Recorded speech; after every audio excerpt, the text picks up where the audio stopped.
Hi guys, we're Katie and Eric, and we're really glad that you found us.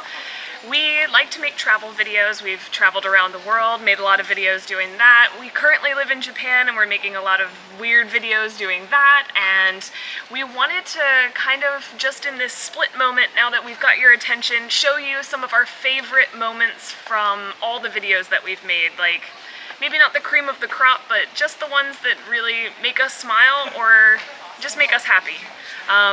The first one on this list is a kyde mascot summit. Festival.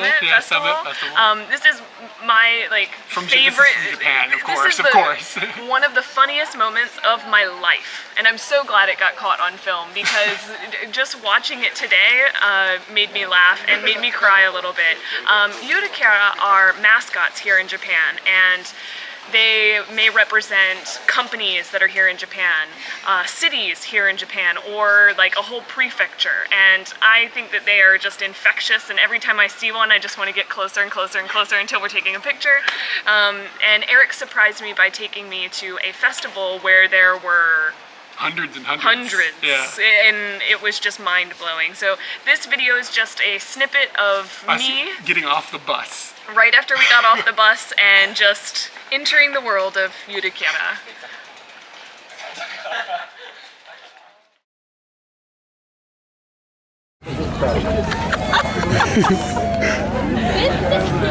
I think I'm gonna cry. Go get him. Go. Let's go, Mom. What are you doing? There he goes. He's leaving. He's running away. Go get him. Look at him go.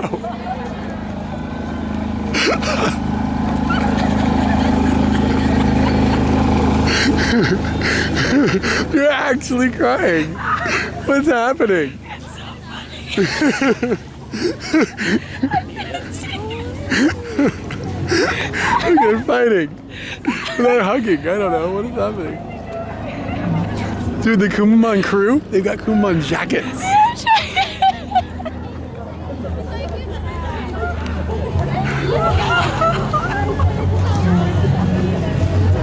He's my friend.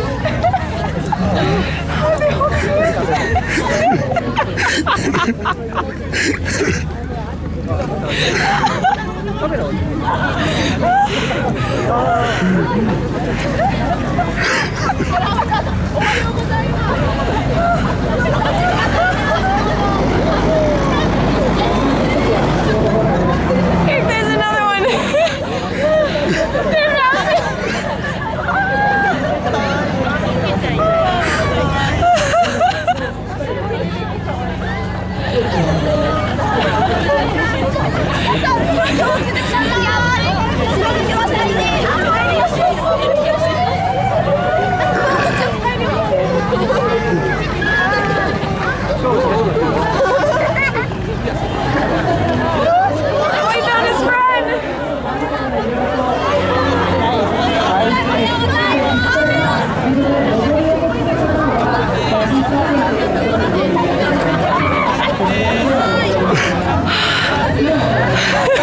I think I'm okay now.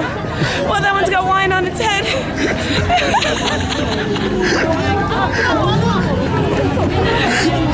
This is too much.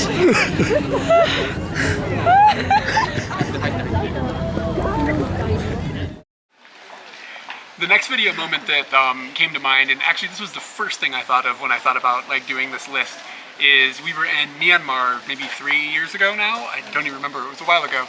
And the first day we were there, we went to this night market, and they had this giant Ferris wheel, and it was just unbelievable, like shockingly unbelievable. And dangerous. And dangerous, and I don't know, when I think about amazing moments, it's just like, boom, it just hits me as the very, very first one. And I guess we haven't explained that the Ferris wheel is people-powered, not... They're gonna find out. Okay, well, yeah. Let's just let it go. Yeah, it speaks for itself. Incredible. So you can see this guy right there climbing in the Ferris wheel. So once they start getting it going, see there's a guy up top up here too, they'll start moving their body weight around. So it'll make the whole Ferris wheel spin. And they climb around on it, and it's insane looking. All right, so you can see there's a guy right here. There's another guy over here, and there's a kid over here, and they're walking up the scaffolding of the Ferris wheel to make it turn. And this has got to be one of the craziest things I've ever seen in my life. Like, this guy up here is like hanging on the outside. Are you serious? Is this really happening? And they're now climbing up. Like, they've loaded a couple people off and a couple different people on. And now they're climbing up to the top. And I bet you they're gonna swing their body weight all out at the same time, and it's gonna go faster. Again, I'm shocked. See the guy hanging? I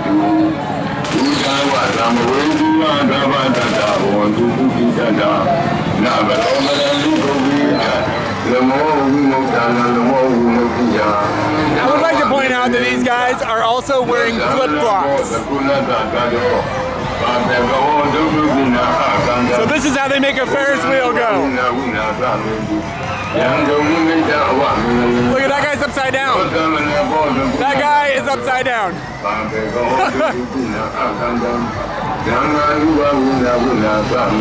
And here he comes. That is insane. And he grabbed it and threw himself back up.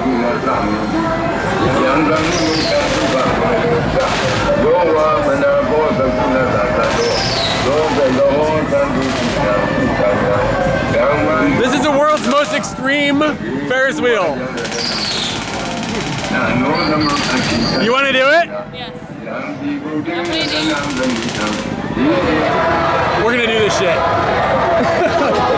For 50 cents each. 50 cents each. So, like, you know, if this is it, I mean, I'm sorry guys, but this is it. I think our lives might cost 50 cents each. This is the first day of our trip, and we're doing something that may kill us. And also, they have, most of the things have 4 people in them, but if you look at how Eric is sitting, no one's going to be able No one's going to fit in that seat. So you can see these people up here, there's like 4 people, 4 people, 4 people, 2 people. Yeah. We got some people in here.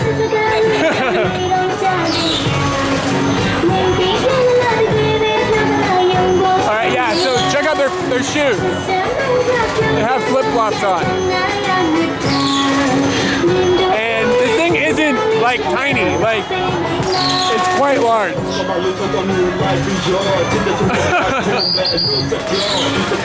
Here we go.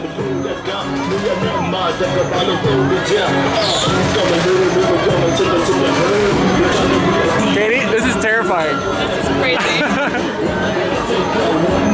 And like, there's nothing over here keeping me in. Like, I don't have anything to hold on to. I'm holding the camera. This is it. These people are kissing because it's the end.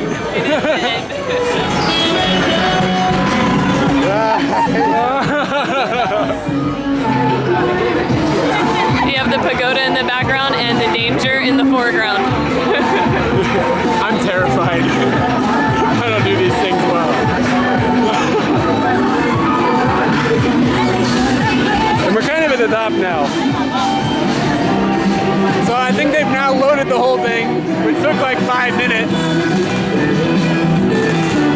Which, I mean, obviously. And now they're climbing up to the top. And I'm about to wet myself. Oh my God.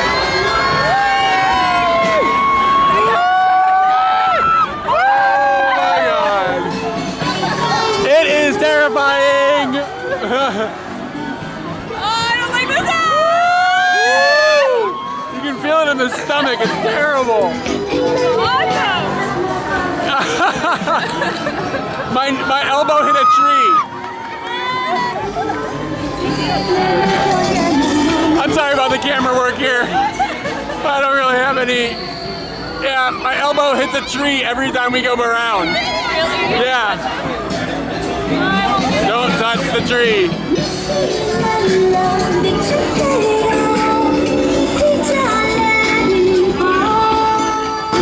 It was great. I'd do it again. Oh my God. When you hit the top of that peak, it's like Yeah, it just throws your stomach up. You're like, oh my god.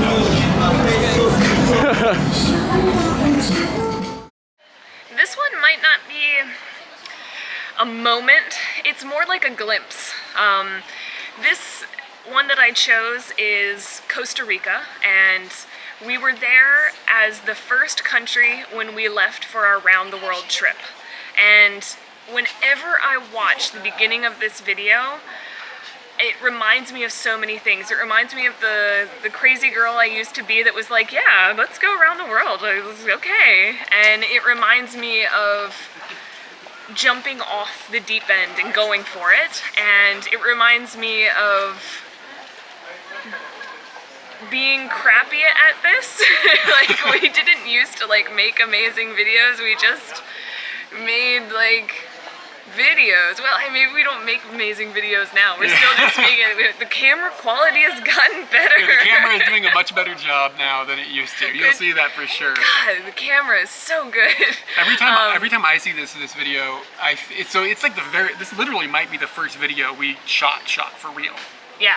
Like, I seriously think it was. Yeah, because we got there and we were like, all right, we should make a video to tell my mom we're not dead. And Yeah. in the video, I say we're not dead. Yeah. So this is really like the first time that we ever picked up a camera in regards to this like adventure that we're on that somehow has continued to be this. And it also is a video of like, it's mostly me and the way I speak, my hair, my adolescentness is so evident and so different, and I feel like I've grown up like from that to, in many ways, all of the things that you see in that video, it's a jumping off point. Yeah. And yeah, so I really enjoy it, and it feels like a time capsule. Plus, it's a cannonball. Yeah.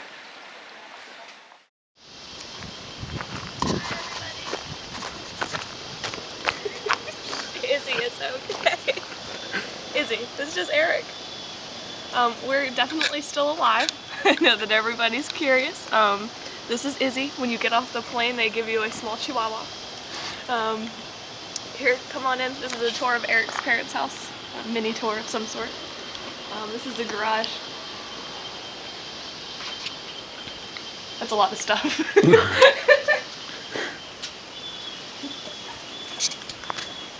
Laundry room.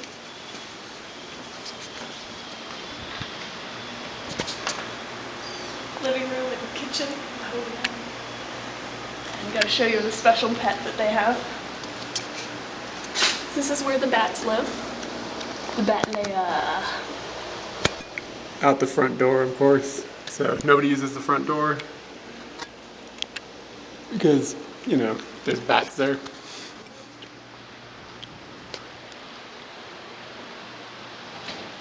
cereal in there too, kid. Thank you. We have an abundance of these. We call them rambutans in the States, and here they call them fuzzy grapes, and they're delicious. Now for the kicker on it all. Let's go outside. Come on, Izzy.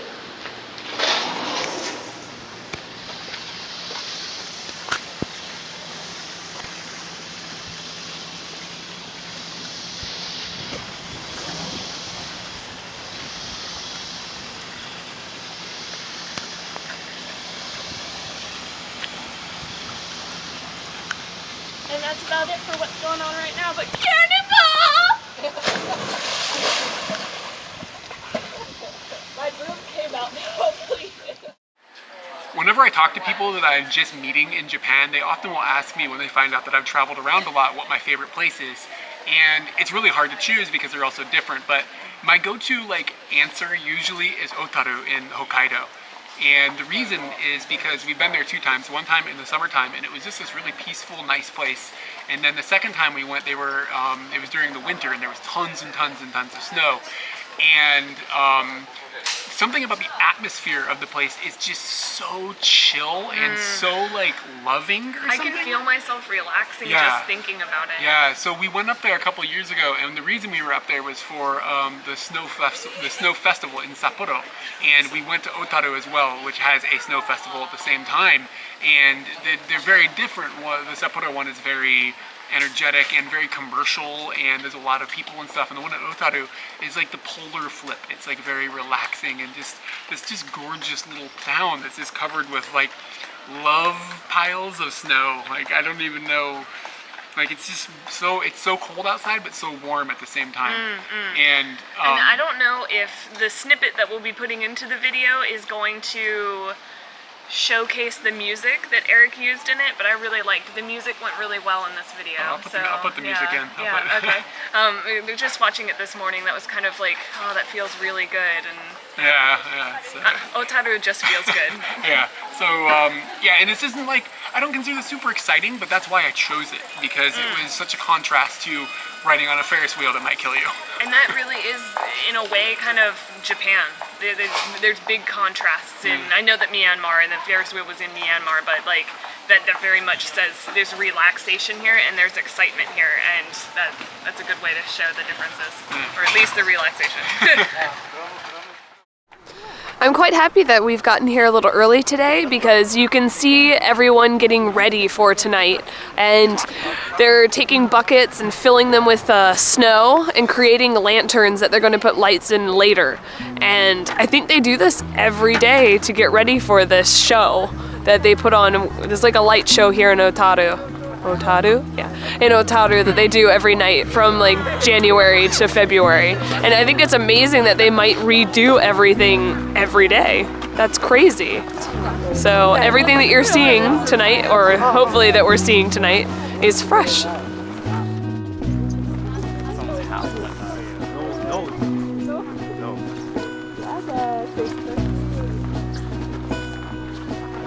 Oh, hey. How's it going? Are we rolling? Fantastic. One of the things about coming to tourist attractions is there's lots of people. So that was a bit difficult being in the midst of everyone, but we've gotten to a slow point, and right now, I've seen pictures of it, but it looks fabulous. Like the candles on the canal and the candles in the buckets that people were making earlier, as I showed, it just looks amazing. It kind of just, it feels ancient, but modern at the same time. Does that make sense? We're making lanterns out of buckets, people. But yet, like, I don't know. And what's cool is they popped a hole in the top so that the candle doesn't melt the stuff, and it just looks really cool. We found a secondary place that has a bunch of snow sculptures with candles in them, and it's got like a little walking path as you can go along, and it's really nice and quaint, and it's not like grand and huge feeling the way that the one in Sapporo is, like that festival. This one feels a little bit more like the community is doing it, and it's like a little thing that, you know, the people that live here volunteer time to do, to help out with. I mean, I'm not sure if that's what's happening, but you just kind of get that vibe. And I mean, some of the sculptures and stuff are like, I mean, they're a little ghetto, but they're like, it's real, and it's like, I mean, ghetto in the sense of they're not like these huge, like the Star Wars thing, like these huge productions, you know. This is homely and has like heart to it. It's kind of got like a community DIY type of feel. I think I prefer this, actually. It feels more, just feels more warm in a way, which is funny because it's pretty cold. One of the very cool things about coming to towns like this that have special events is they set up these like photo opportunities that you can do that allow you to just have fun. They're not going to charge you anything. They just want you to have a good experience and to be able to take it home with you. And that's really exceptional. So we get in these lines and we wait for a few minutes, and we don't have to worry about paying $5 for our picture. They're going to take the picture for you, and they want you to remember coming to Otaru and having a good time.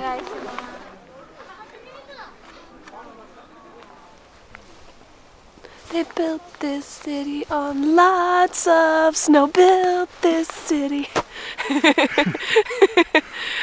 What was I supposed to say?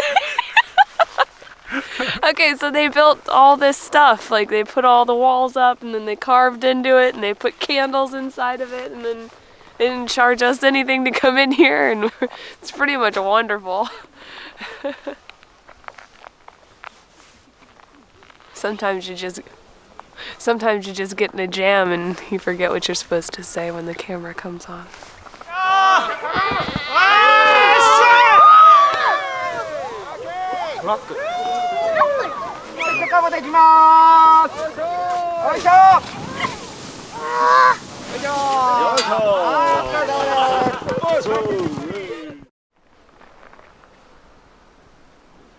Congratulations. Nothing really beats a hot air balloon ride in Egypt during the sunrise as you're going across the Nile. Nothing really beats it. And then somehow it got even better than we could have ever imagined. We ended up flying across these patches of houses, and it was just a very weird way to be intimately understanding their living situation. I don't know if that's the best way to say that, but in the video you will see that we just fly above all of their houses, and you can see into them because they don't all have roofs. And that was... Or people sleep on the roofs, I guess. Yeah, What's going on. I guess. I mean, that could be. Some of them, it looks like you're really just looking right into the house. It's unreal. It's like so different than anything else ever. Unreal. Like, coming from, you know, an American living in Japan, you don't see that every day, that's for sure. Yeah, absolutely incredible. Would do it again. Heard that people got hurt doing it. Would do it again. Yeah, totally. Yeah. So, just enchanting and wow. So we're headed to a hot air balloon ride, we think. And so far everything's been late, as expected, but it's still dark out. It's like, what time is it? 6 a.m. maybe? Yeah. So we had a van ride, and now we have a boat ride, I guess. Like, this guy was like, quickly, quickly, quickly. And all us honkies are on our way. So we'll see how this pans out.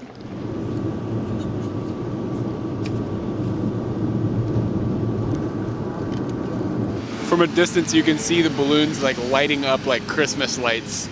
It's pretty amazing to see before the sun has come all the way up. It's just really illuminating and just like, oh, it's taken off. Vibrant. Oh my god. We are like 6 feet from this gigantic flame. It is very intense, and it keeps spitting out stuff on us. I'm not sure exactly what it is, so it's hot. That balloon's over there taking off. We are still kind of at a standstill.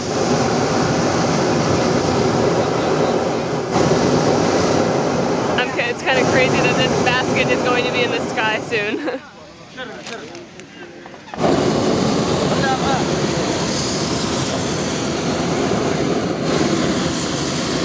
We are getting ready for takeoff.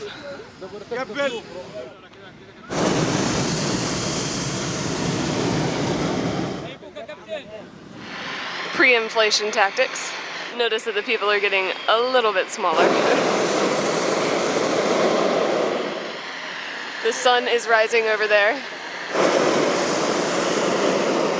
Tons of other hot air balloons drifting off into the air. This scenery is pretty gorgeous with all the rocks and excavations that they have going on.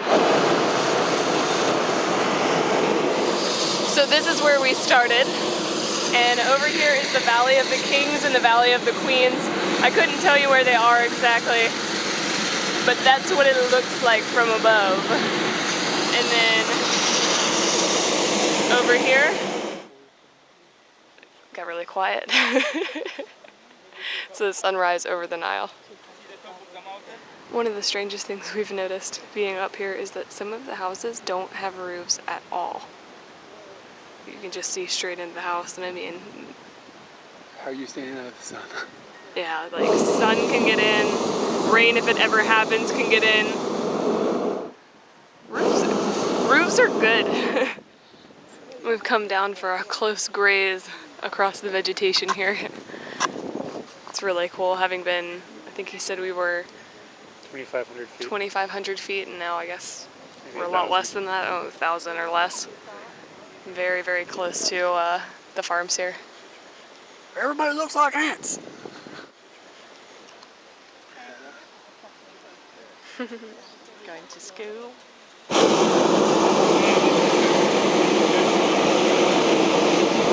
Flying up to higher altitudes and looking at the sunset over the Nile and looking over the Valley of the Kings and Queens is pretty amazing, but the highlight of the balloon ride is when he lowers you down over the town, and like Katie had just said, there's not roofs on all the houses, so you can see into the houses and you can see people, it's early in the morning obviously, you can see people waking up and you can see them in bed and they're like waving, and I mean everybody is, you'd think they would feel like invaded, but they seem pretty like friendly, and they're waving and they're smiling and laughing, and all the children are going to school and they think it's a trip that all these, you know, all these people are above them in this balloon and they're all waving and laughing.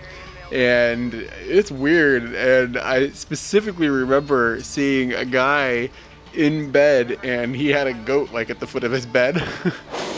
He was like waking up and waving at the balloon. I mean, what? It's really strange. Chickens.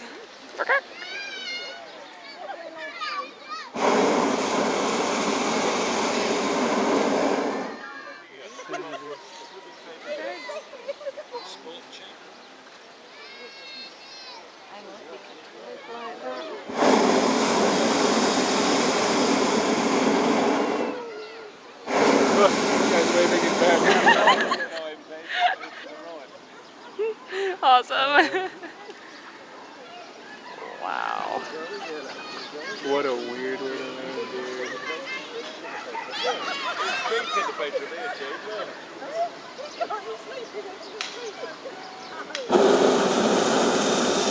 There are sheets on the roof. Oh my gosh. Next to the bed. Next to the bed. Just petting the cat. Joke.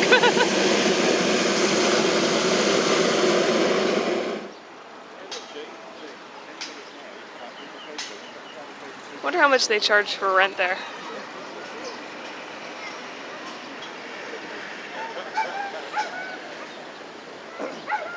Well, that was Different. one of the most interesting things I think we've done on the entire trip. Landing.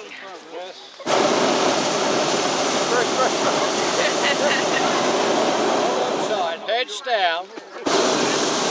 We're going in. 4 feet from landing. 3 feet. 2 feet.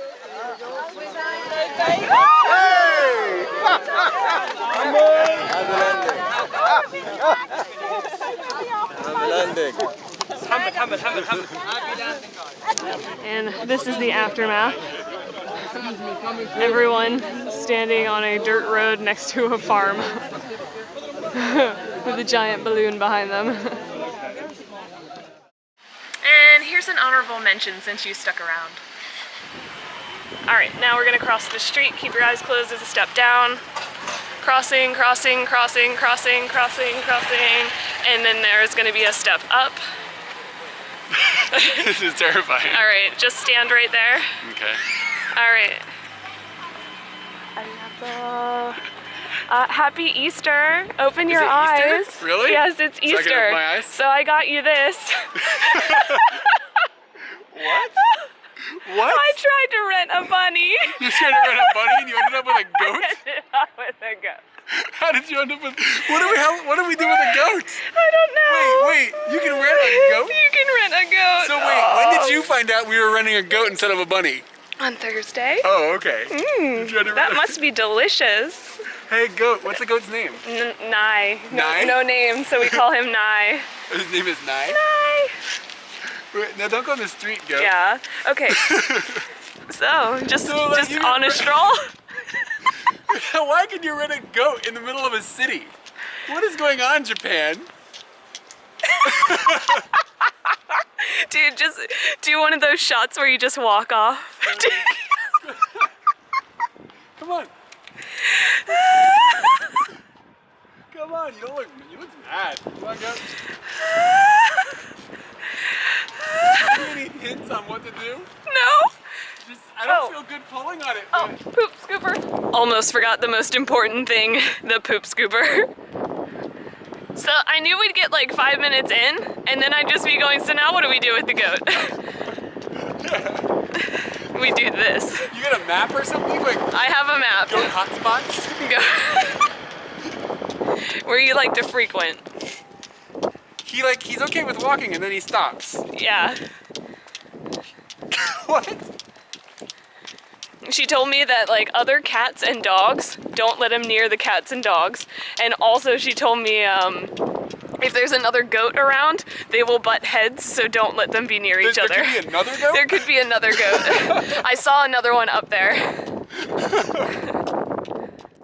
It seems like you might like these videos, so if you do, we've got tons of playlists that you can watch, lots more, and you can subscribe to videos so that we can share more with you. We'd love to do that, so thanks for watching. Thanks, guys.